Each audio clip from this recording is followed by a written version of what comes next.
안녕하세요. 오늘의 데일리 뉴스레터에 오신 것을 환영합니다. 1. 미군 기술 훔쳐서 만들었다고? 2. TSMC의 몰락. 3. 영국에서 위기. 한번 진실을 알아봅시다. 최근 중국이 한국 방향에서 감지된 의문의 레이더 신호를 감지하고 충격에 빠졌다고 합니다. 고속으로 이동하며 다중 주파수의 전파를 쏘아낸 것으로 보아 이사 레이더를 장착한 전투기가 그 신호의 주인공이었을 가능성이 높았는데요.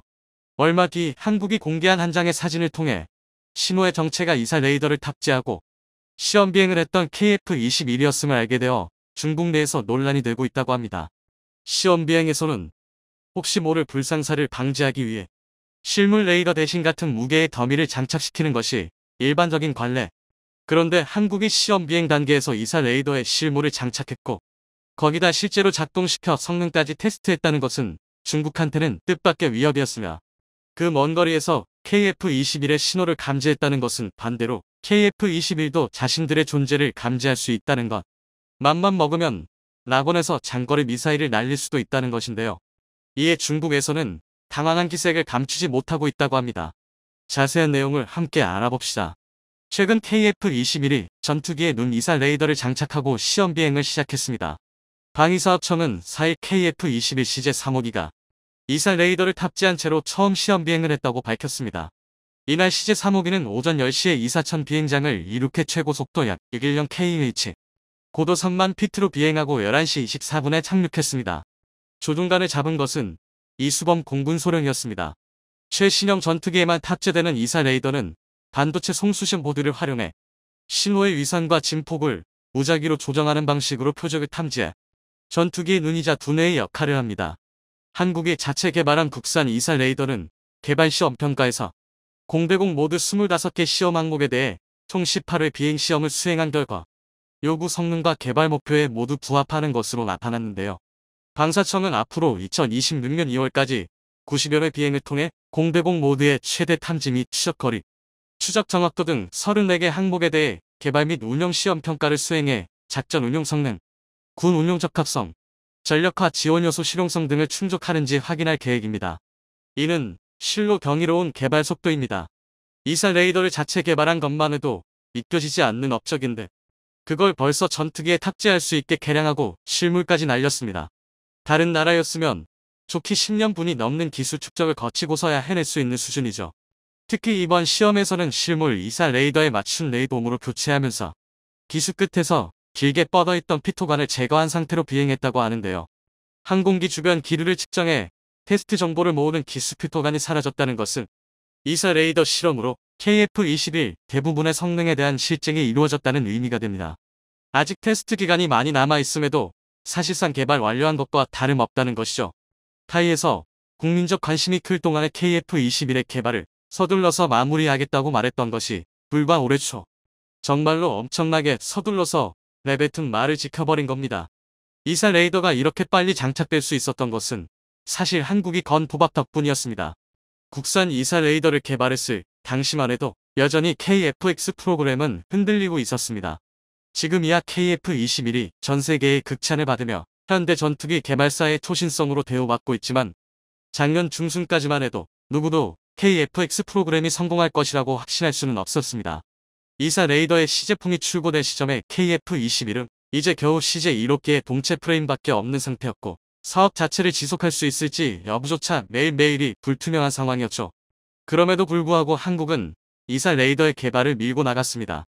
그걸 달고 날 전투기가 만들어지지 않을지도 모르는데 말이죠. KF-X 프로젝트가 성공하기 위해서는 차라리 지적을 일으켜야 한다고 해도 좋을 만큼 수많은 과제를 풀어야만 했습니다.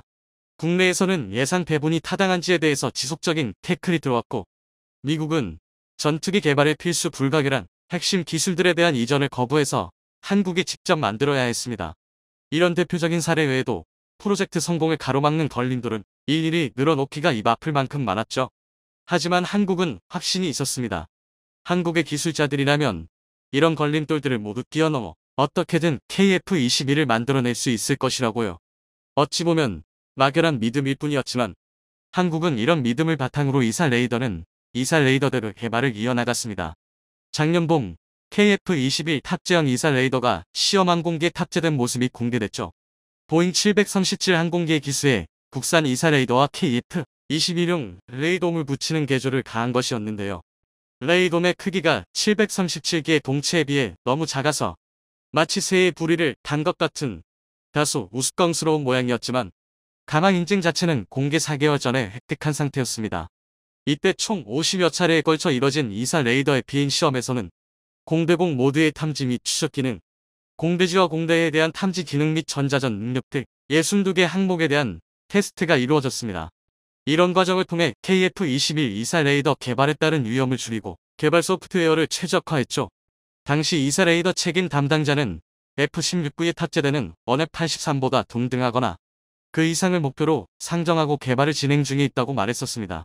실물 이사 탑재는 물론 전투기에 쓸만한 해상도를 갖춘 이사 레이더를 개발하는 것 자체만으로도 일반적으로는 10년에 가까운 세월이 필요합니다. 탑재할 전투기가 완성되기를 기다리고 나서 시작하기에는 너무 긴 시간이죠. 한국은 과감하게 두 프로젝트를 동시에 진행시켰고 이를 통해 KF-21의 시제기가 나올 시점에 이사 레이더가 충분한 기술력을 축적할 수 있었습니다. KF-X 프로젝트가 성공한다는 국민적인 확신이 생기기 시작한 것은 작년 6월 즈음이었습니다. 엔진 점화 시험, 지상 주행 실험 장면이 공개되자 이를 지켜보던 우리 모두가 KF-21 정말로 성공하는 거 아니야? 라고 생각했던 것을 기억하실 겁니다. 그리고 KF-21은 그 다음 달 정말로 하늘을 날았죠. 그로부터 반년가량 지나 마침내 한국의 도박은 성공했습니다. 이사 레이더는 KF-21에 완벽하게 부합하는 성능으로 테스트를 마쳤고 KF-21은 모든 요구 성능을 달성하여 이사 레이더 탑재만을 남겨놓게 되었습니다. 역시나 납기의 민족, 양측의 개발 스케줄이 정확하게 맞아떨어진 것입니다. 방사청에서는 이번 이사 탑재 비행에 앞서 실물 이사 레이더를 탑재한 KF-21 CZ 3호기의 사진을 공개했는데요. 뒷이야기를 모른다면 이건 그저 사진 한 장에 지나지 않지만 사실은 KF-21과 이사 레이더를 각각 개발한 방산 기술자들의 피와 땀이 서린 모습임을 알 수 있습니다. 그런데 이 사진을 보면 기수에 탑재된 이사 레이더의 전면이 빨간색 덮개로 감싸여 있는 것을 확인할 수 있는데요. 이는 레이더의 TR 소자 모듈의 개수가 극비 사항이기 때문입니다. TR 소자 모듈의 개수는 곧 레이더 성능과도 연결되고 정확한 개수가 알려지면 실제 성능을 유추할 수 있습니다. 그래서 대부분의 이사 레이더는 시제품 단계에서의 소자 개수만이 알려져 있는데요. F-35에 들어가는 원F 81의 경우 소자가 1200개, 이스라엘의 엘름 2052의 경우 1290개가 있다고 알려져만 있고 실물이 어떠한지는 기밀로 보호받고 있죠. KF-21에 들어가는 이사 레이더 역시 시제품 단계에서는 1088개 소자를 넣어 공개했지만 실물의 경우는 1200개를 훨씬 넘는 개수가 될 것이라고 알려져 있기만 합니다. 간만에 공식 석상에 등장한 국산 이사 레이더는 벌써 기밀사항으로 보호되고 있었습니다. 이것은 곧 소자 개수를 공개할 수 없는 실전 사양이라는 의미이기도 한데요. 사실상 이번에 비행한 KF-21이 이사 레이더를 포함해 요구 성능 전부를 갖춘 완전체였다고 말할 수 있는 것입니다. 한국은 이것으로 꽤나 자신감을 얻었습니다. 비행 성공 직후 방사청의 언론 보도를 통해 이사 레이더 기술의 해외 수주 가능성을 언급한 것입니다. 6일 방사청 대변인은 정례 브리핑을 통해 국산 이사 레이더가 KF-21과 마찬가지로 2026년 양산이 시작될 것이며 추후 다른 무기체계에 응용할 수 있어 해외 수주도 기대하고 있다고 말했습니다. 또 국내 개발이 불가능하다는 우려와 코로나19와 같은 여러 어려움이 있었으나 관련 기관 협업과 연구진의 끈질긴 노력 속에 개발이 성공적으로 진행 중이라며 수많은 난관을 딛고 개발에 성공한 것에 대한 감개무량한 속내를 숨기지 못했죠. 이사 레이더는 기술적 난이도가 극히 높고 응용처가 많아 해당 기술을 보유하지 못한 적대 국가의 기술이 유출되면 뼈아픈 리스크가 됩니다. 그럼에도 불구하고 방사청이 해외 수출에 나서려는 이유는 그만한 이득을 기대할 수 있기 때문인데요. 이사 레이더와 같은 고급 군사 기술의 공유는 곧 동맹에 준하는 군사적 협력과 정보, 교류를 의미합니다. 이렇게 교류되는 정보에는 그간 습득한 적국의 레이더 주파수 정보가 포함되죠. 레이더 전파를 어느 주파수로 사용하느냐는 정보는 앞서 언급한 레이더 소자 모듈의 개수 이상으로 엄중하게 다뤄지는 극비 기밀입니다. 이쪽 정보의 경우는 노출되는 순간 해당 주파수에 맞춘 방해 전파에 의해 재민 공격의 위험성이 생겨나기 때문이죠. 만약 한국의 동맹국들한테 국산 이사 레이더를 판매할 수 있다면 그 동맹국들이 수집해왔던 타국의 레이더 주파수 정보를 손에 넣을 수 있습니다. 현대전에서 정보권의 통제는 승패조차 가릴 수 있는 중요한 요소. 이사 레이더를 개발한 것은 정보전에 있어서 일종의 전략 무기를 만들어낸 것과 다름이 없었죠. 반도체 패권 경쟁이 날로 심화되고 있습니다. 그런 와중에 반도체 위기까지 겹치며 이제 반도체 시장은 한치 앞을 내다보기가 어려운 상황에 놓여 있는데요. 올해 3분기 세계 반도체 매출 1위를 기록한 대만의 TSMC가 3나노미터 양산 계획을 연기한대요. 고객사 주문 물량마저 대폭 축소된 것으로 알려지며 큰 화제가 됐습니다. 특히나 TSMC의 생산 능력이 급격하게 감소해 연례 토막이 난 수준이라고 하죠. 이에 미국의 한 저명한 경제 사학자는 제 아무리 TSMC라고 해도 3나노 혁신에서 미적거리면 한순간에 무너질 수 있다며 경고했다고 하는데요. 그 반면 삼성전자는 공격적인 투자를 이어가며 이미 3나노 2세대 공정에서 대형 고객사를 확보한 상황이라고 합니다. 한편 최근 독일 대통령과 하원 의원 경기도 평택의 삼성전자 공장을 방문하여 최첨단 기술의 힘을 다물지 못하는 등 극찬했다는 사실이 알려지며 화제가 되고 있는데요. 그 자세한 내용 알아보도록 하겠습니다. 메모리 반도체 시장 침체로 인해 삼성전자와 SK하이닉스 등이 실적 부진에 빠진 가운데 상대적으로 견고할 것으로 예상됐던 파운드리 등 비메모리 반도체 분야마저 수요 침체로 고전하는 모습을 보이고 있습니다. 이에 따라 지난 3분기 매출 기준 전 세계 반도체 기업 1위에 오른 대만의 TSMC마저 주문량 감소와 고객사들의 잇단 주문 취소를 맡고 있습니다. 앞서 TSMC는 3나노 양산을 지난 7월에서 9월로 또다시 올해 4분기로 2번씩이나 연기했었는데요. TSMC는 3나노 반도체는 4분기 후반에 양산될 예정이며 장비 배송에 문제가 생겨 공급이 수요를 못 따라가는 상황으로 내년 중 완전 가동할 것이라고 밝혔습니다. 이를 두고 업계에서는 TSMC가 3나노 공정에 어려움을 겪고 있을 것이란 의심의 목소리가 커지고 있습니다. 3나노 공정은 이전 세대인 5나노와 비교했을 때 직접 소자 밀도를 50%나 더 늘린 반도체이기 때문에 당연히 더 많은 비용과 더 높은 공정 기술 난이도가 요구됩니다. TSMC는 그에 이어 고객사 주문 물량까지 대폭 축소되며 내년 실적에 먹구름이 몰려오고 있습니다. 일각에서는 TSMC의 주문 물량 축소가 시스템 반도체 전반적인 수요 감소 때문일 것이라는 분석이 제기되면서 삼성전자 파운드리 사업에도 적잖은 영향을 미칠 것이란 우려가 제기되고 있는데요.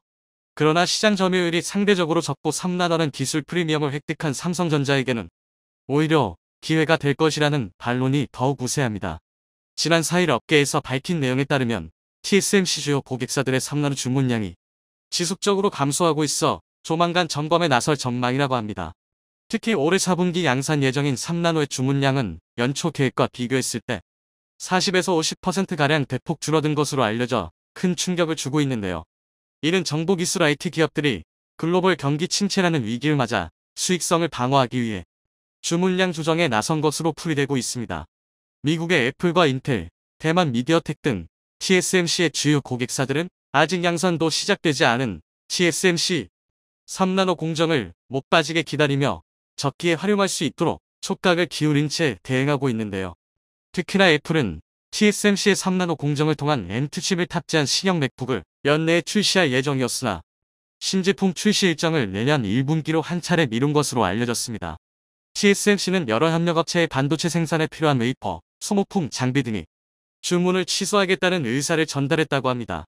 이는 사실상 연쇄적인 주문 취소가 이어질 만큼 파운드리 업황 자체가 좋지 않다는 방증으로 볼 수 있는데요. 외신에 따르면 TSMC의 3나노 생산 능력은 웨이퍼 기준 44,000장에서 10,000장 수준으로 대폭 감소할 것으로 예상된다고 합니다. 이에 미국의 한 저명한 경제 사학자는 제 아무리 TSMC라고 해도 3나노 혁신에서 미적거리면 한순간에 무너질 수 있다며 경고를 하고 나섰습니다. 지난 10월 24일 반도체 전쟁의 저자인 크리스 밀러 터프트대 교수가 영국 파이낸셜 타임스와의 인터뷰를 통해 반도체 산업에서 다음 단계의 기술로 이동하는 것이 점점 어려워지면서 TSMC는 넘어질 수 있다며 극연해를 드러냈는데요. 그는 이어서 향후 몇 가지의 프로세서 기술 전환이 예상보다 힘들어질 경우 TSMC의 날카로움이 줄어들 가능성이 있다고 밝혔습니다. 실제로 반도체 업계의 전반적인 시장 상황은 점차 악화되고 있습니다. 시장 조사업체인 트렌드 포스에 따르면 최근 스마트폰, TV, 태블릿, PC 노트북 등 세트 제품의 재고가 무려 6개월치에 달한다고 하는데요. 지난 3분기 기준 반도체 업체의 연간 누적 재고량은 지난 1분기와 비교했을 때 50% 이상 증가한 것으로 파악되고 있습니다.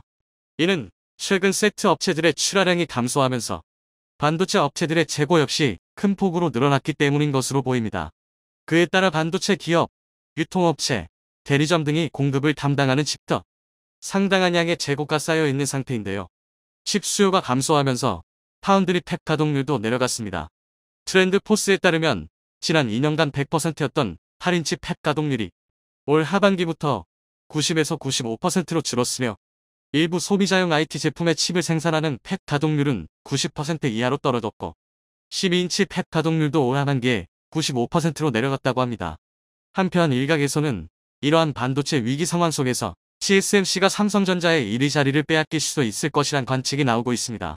삼성전자는 이미 3나노 기술을 확보했으며 거기서 멈추지 않고 계속해서 2나노와 1.4나노 공정 등 기술 개발에 투자하여 기술 주도권을 지속적으로 강화해 나갈 계획입니다.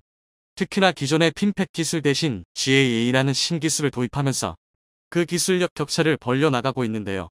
기존의 핀팹 기술은 상어 지느러미처럼 생긴 차단기로 전류를 막아 신호를 제어하지만 GAA 기술은 전류가 흐르는 채널을 사면으로 둘러싸 전류의 흐름을 더욱 세밀하게 조정할 수 있습니다.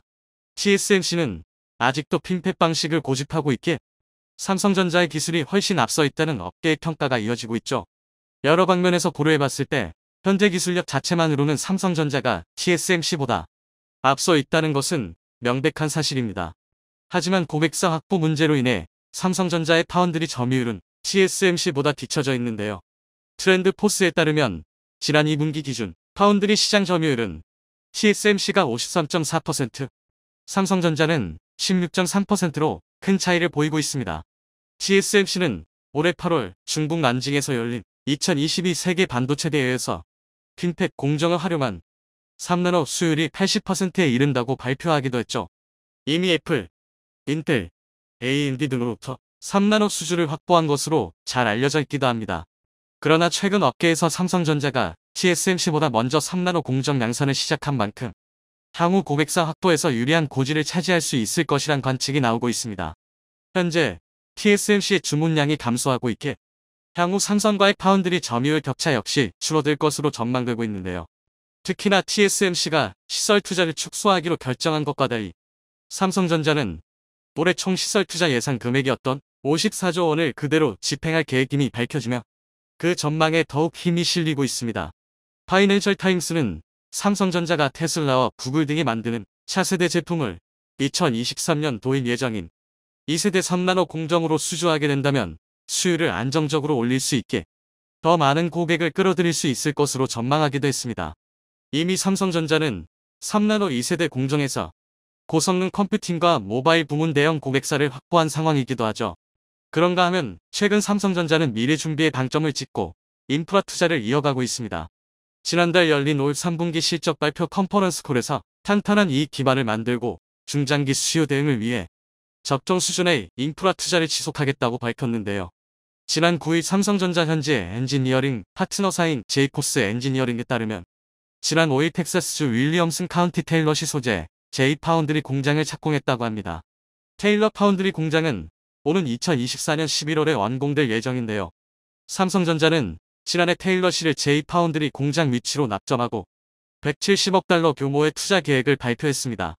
테일러시는 삼성전자가 170억 달러를 투자하는 명목으로 첫 10년 동안 납부한 재산세의 90%를 이후 10년간은 85%를 환급해 줄 것을 약속했죠.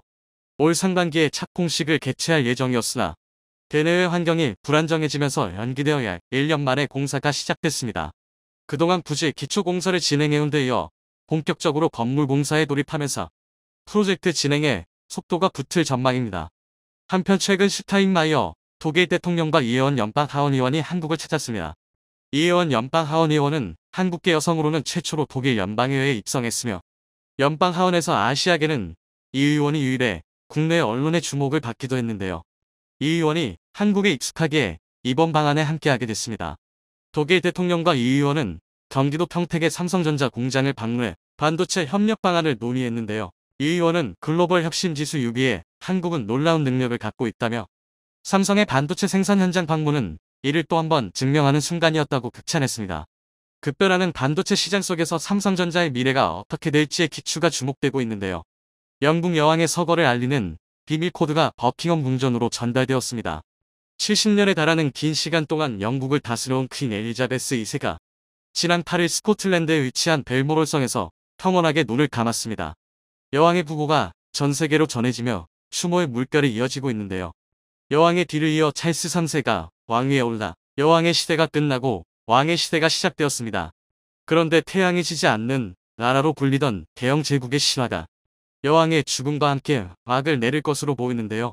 국방을 전적으로 영국에 의존하고 있던 아일랜드가 자주 국방을 위한 전력 증강을 위해 최근 카이 측과 접촉하여 FA-50을 구매하고 싶다며 문의했다는 사실이 보도되었습니다.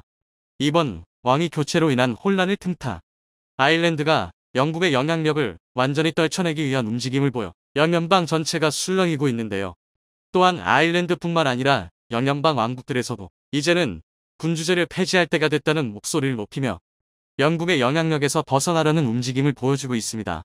특히 영연방의 핵심 국가들인 호주와 뉴질랜드, 캐나다에서는 영연방 탈퇴를 위해 정치권에서 본격적으로 움직이고 있어 영연방 붕괴를 향한 카운트다운이 시작된 같습니다. 자세한 소식 알아보도록 하겠습니다.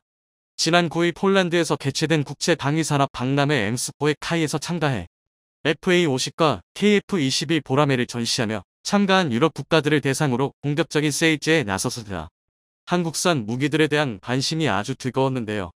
특히 폴란드에서는 대통령이 직접 방문해 한국의 무기들을 둘러보며 KF-21에 큰 관심을 보여주기도 했었죠. 이번 박람회를 통해 새로운 판로가 개척될 것으로 보이는데 카이 관계자는 슬로바키아와 나토 회원국에 대한 마케팅 활동을 강화하고 있다. 나토 비회원국인 아일랜드도 FA-50 도입을 검토하고 있어 유럽 전역에 관심이 뜨겁다며 앞으로도 해외 수출을 위한 공격적인 마케팅을 이어나가겠다고 말했습니다. 그런데 한 가지 주목할 점이 아일랜드에서 FA-50 도입을 고려하고 있다는 것입니다. 폴란드와 우크라이나와 인접해 있는 슬로바키아는 그렇다 쳐도 러시아와는 유럽의 끝에서 끝에 위치한 아일랜드가 갑작스럽게 군사력을 늘리겠다고 나선 건데요. 사실 아일랜드는 수차례 러시아로부터 군사적 위협을 받아왔음에도 아무런 대응도 하지 못하는 굴욕을 참았었습니다.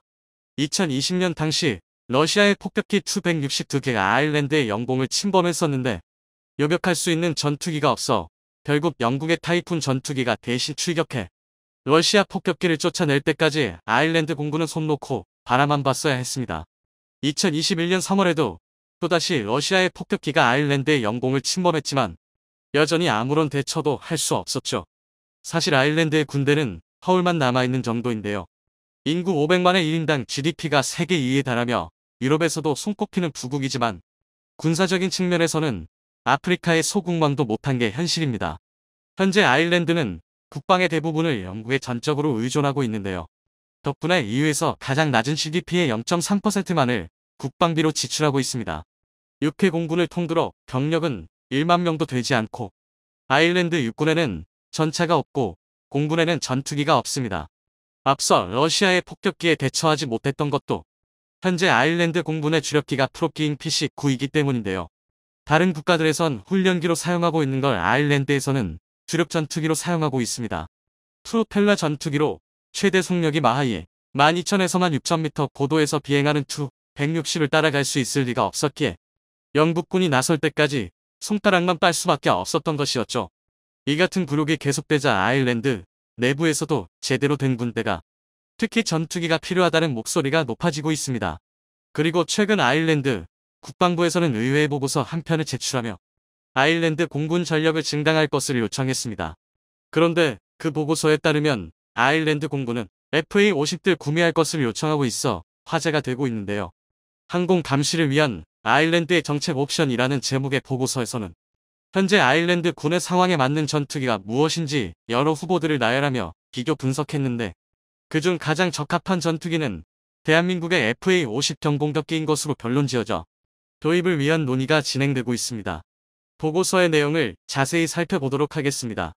아일랜드의 영공은 대서양으로 깊숙이 뻗어 있어 영토보다 6배나 넓은 영공을 가지고 있고 대서양을 횡단하는 항공기의 80%가 아일랜드 영공을 통과하지만 이 넓은 구역을 감시할 수 있는 능력은 전무한 상황입니다. 아일랜드는 대서양과 국경을 맞닿고 있는 유럽 국가들 중에서 군사 레이더와 신속 대응 능력을 보유하지 않은 유일한 국가입니다. 사실상 아일랜드 공군은 없다고 봐도 무방한 수준인데요. 그렇다고 다른 유럽 국가들에 필적하는 완전한 방공 능력을 갖추기 위해선 연간 1억 600만 유로 약 2,300억 원 이상의 비용이 소모될 것입니다. 반면 현실적인 방공 능력을 갖추기 위해선 연간 2천만 유로 약 280억 정도로 상당히 저렴합니다. 현실적인 방공 능력을 갖추기 위해 초음속 제트 훈련기의 변형인 경전투기를 활용한다면 훨씬 저렴한 성능으로 공군의 전력을 증가시킬 수 있습니다. 아일랜드 차기 주력 전투기로 이탈리아의 M346, 한국의 FA50과 같은 경공격기, 그리펜, 타이푼, F-35와 같은 본격적인 4세대, 5세대 주력 전투기들이 후보에 올랐습니다. 하지만 M346은 마음속에 지나지 않아 러시아의 폭격기를 추적할 수 있는 성능이 되지 않아 후보에서 탈락했고 이제 막 공군을 재건하기 위한 첫발을 때려 하는데 한 대에 1,000억 원에 달하는 4세대 5세대 전투기들을 구입하는 건 무리라고 보고 있습니다. 거기에 최근 러시아 공군이 여러 추태를 보여주고 있어 러시아군을 상대하긴 FA50이면 충분하다고 보고 있는 것 같기도 합니다. 최근 우크라이나 국방부 트위터에 이륙하려던 러시아군의 수-25가 이륙 직후 균형을 유지하지 못하고 비틀거리더니 추락해 폭발하는 영상이 올라왔습니다. 미국에 이어 세계 2위로 여겨지던 러시아 공군이 왜 아직도 우크라이나를 상대로 제공권을 확보하고 있지 못한지가 여실히 드러나고 있죠. 반면 FA50은 최근 말레이시아 입찰에서도 테자스를 제치고 승리하며 이륙 직후 균형을 유지하지 못하고 비틀거리더니 추락해 폭발하는 영상이 올라왔습니다. 미국에 이어 세계 2위로 여겨지던 러시아 공군이 왜 아직도 우크라이나를 상대로 제공권을 확보하고 있지 못한지가 여실히 드러나고 있죠. 반면 FA50은 최근 말레이시아 입찰에서도 테자스를 제치고 승리하며 경전투기 시장에서 선두를 달리고 있는데요. 관계자에 따르면 말레이시아의 FA50 제트기 18대를 1조 원에 공급하는 계약을 체결했으며 거래가 일주일 안에 마무리될 것으로 보인다고 전했습니다. 아일랜드 국방부 역시 FA50 경공격기가 매우 뛰어난 성능을 가지고 있어 4세대 전투기의 90%에 달하는 전투력을 발휘할 수 있으며 훈련기와 공격기 두 역할 모두 효율적으로 수행할 수 있어 공군을 재건해야 하는 아일랜드의 상황에 매우 적합하다고 밝혔습니다. 아일랜드 공군에서도 FA50을 경전투기 시장을 선도하는 모델이며 초음속을 낼 수 있어 모든 속도와 고도 영역에서 목표를 요격할 수 있는 이상적인 전투기라 평했습니다. 이러한 이유들 때문에 4세대와 맞먹는 성능을 가지고 있으면서 비용은 훨씬 저렴한 FA50이 최종 후보로 결정되었습니다. 의회에서 이러한 보고서를 공개한 이후 아일랜드군의 전력 증강을 위한 별다른 움직임이 포착되지 않았었는데 올해 러시아의 우크라이나 침략과 그리고 이번 엘리자베스 2세 여왕의 서거를 계기로 본격적인 군팽창에 나선 것으로 보입니다. 이 같은 아일랜드의 행보에 가장 민감하게 반응하는 곳은 당연히 옆나라 영국인데요. 독립하여 연연방에서 탈퇴한 것도 모자라 이제는 완전히 영국의 영향력에서 벗어나려 한다고 우려하고 있습니다. 아일랜드의 움직임에 자극을 받은 북아일랜드와 스코틀랜드에서도 엘리자베스 여왕의 서거를 계기로 독립에 대한 목소리가 높아지고 있어 막 즉위한 찰스 3세의 고민만 늘어가고 있습니다. 엘리자베스 여왕의 서거를 시작으로 100여 년간 지속되었던 영연방의 균열이 커지고 있습니다.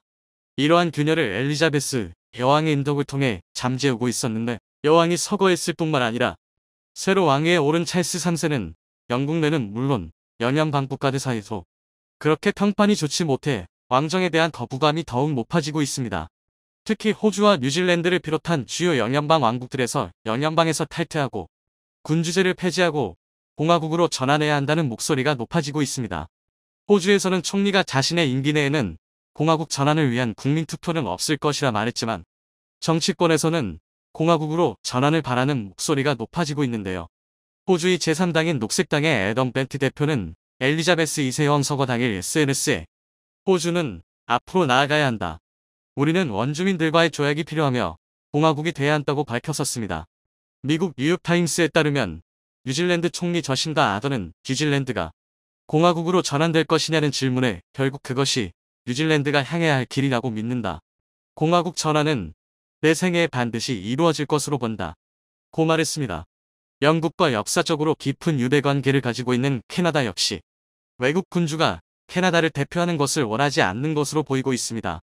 최근 캐나다에서 이뤄진 설문조사에서 응답자의 51%는 군주제가 계속되는 것을 원하지 않는다 고 답했고, 군주제가 계속돼야 한다고 답한 응답자는 26%에 불과했습니다. 또한 응답자의 77%는 영국 왕실의 애착을 느끼지 않는다고 답했고, 71%는 더 이상 군중제가 필요하지 않다고 말했습니다. 한 시대를 상징했던 거인이 역사의 뒤안길로 물러났습니다. 비록 세계사에 수많은 비극을 남긴 영국이지만 한국에는 큰 도움을 주기도 했습니다. 6.25 전쟁 발발했을 당시 영국은 미군에 이어 두 번째로 전투부대를 파견하여 북한과 중공군에 맞서 싸워 주었는데요. 전쟁이 끝날 때까지 총 5만 6천 명이 파견되어 그중 1,078명이 전사하고 179명이 실종되었으며 978명이 포로로 잡혔었습니다. 한국은 당시 영국의 도움에 오늘날까지 감사를 전하고 있죠. 양국의 우정을 이어올 수 있었습니다. 영상이 도움이 되셨다면 구독과 좋아요 부탁드리며 오늘도 감사합니다. 최고로 멋진 하루 보내시길 바랄게요.